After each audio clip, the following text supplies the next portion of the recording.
So David left Gath and took refuge in the cave of Adullam. When David's brother and his father's whole family heard, they went down and joined him there. In addition, every man who was desperate, in debt, or discontent rallied around him, and he became their leader. About 400 men were with him. From there, David went to Mizpeh of Moab, where he said to the king of Moab, "Please let my father and my mother stay with you until I know what God will do for me."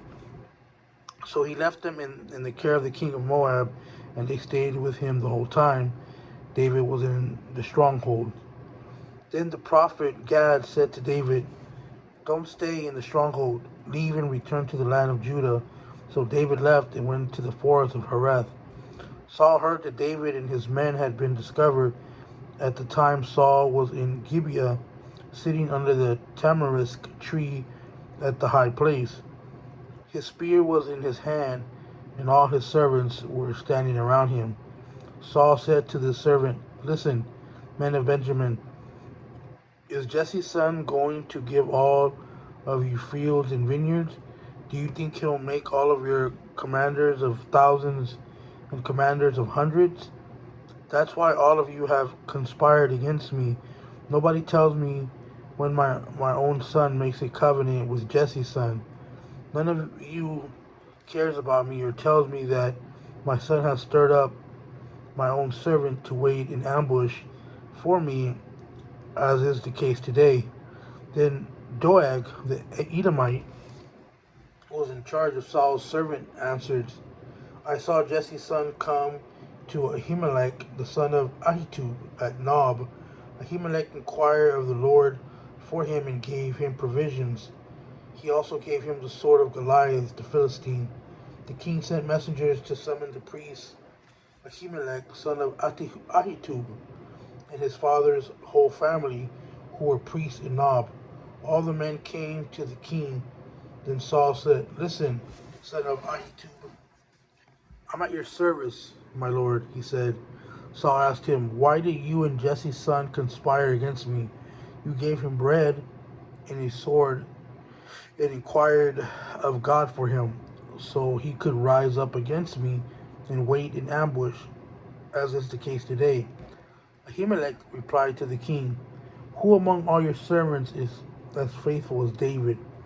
He is the king's son-in-law, captain of your bodyguard, and honor in your house. Was today the first time I inquired of God for him? Of course not. Please don't let the king make an accusation against your servant or any of my father's family, for your servant did not have any idea about all this." But the king said, "You will die, Ahimelech, you and your whole father's family."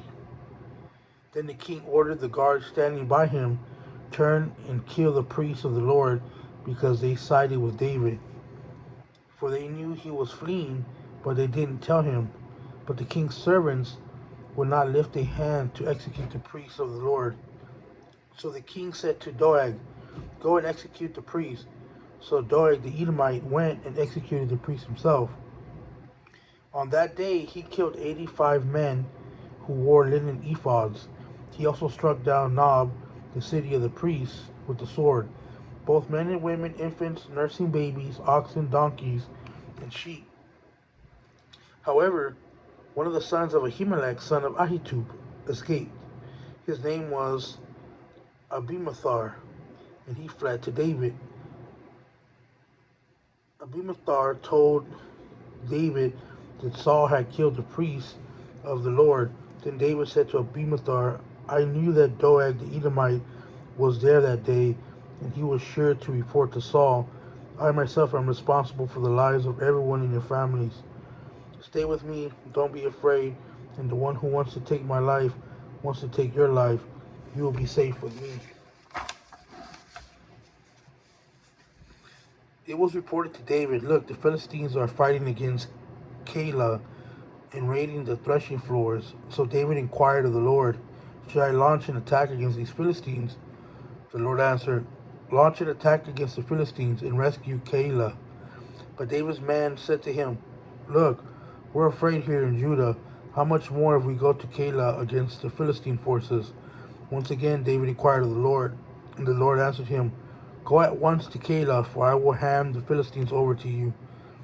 Then David and his men went to Keilah, fought against the Philistines, drove their livestock away, and inflicted heavy losses on them. So David rescued the inhabitants of Keilah.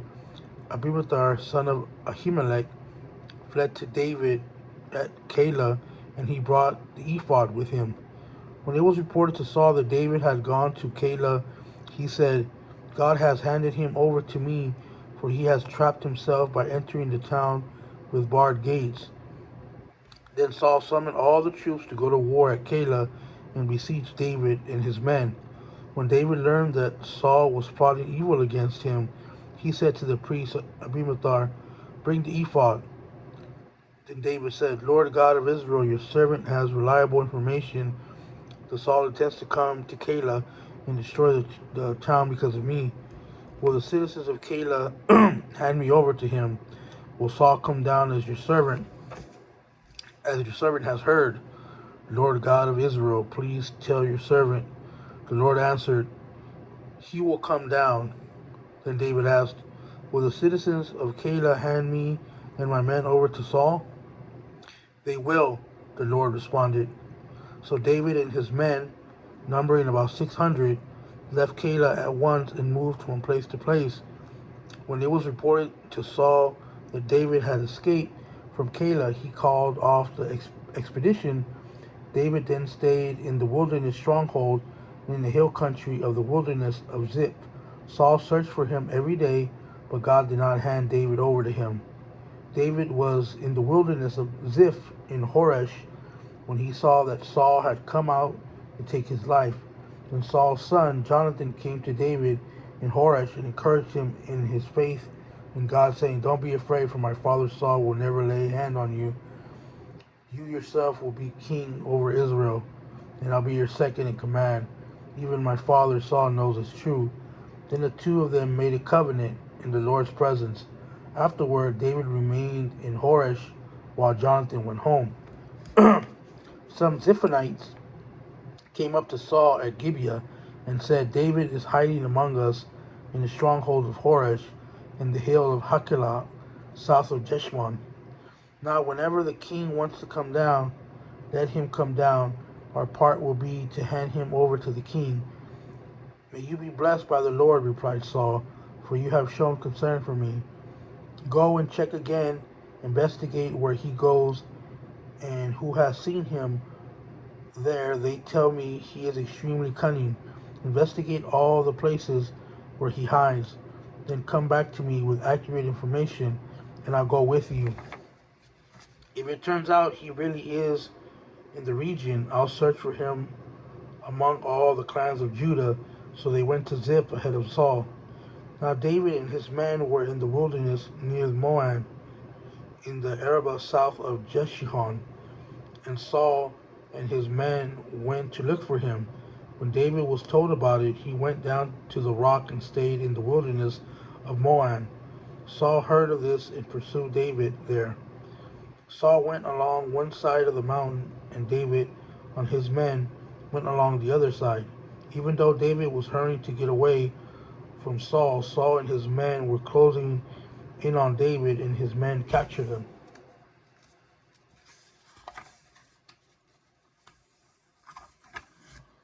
Then the messenger came to Saul, saying, Come quickly, because the Philistines have raided the land. So Saul broke off his pursuit of David and went to engage the Philistines. Therefore the place was named the Rock of Separation. From there David went up and stayed in the stronghold of En-Gedi.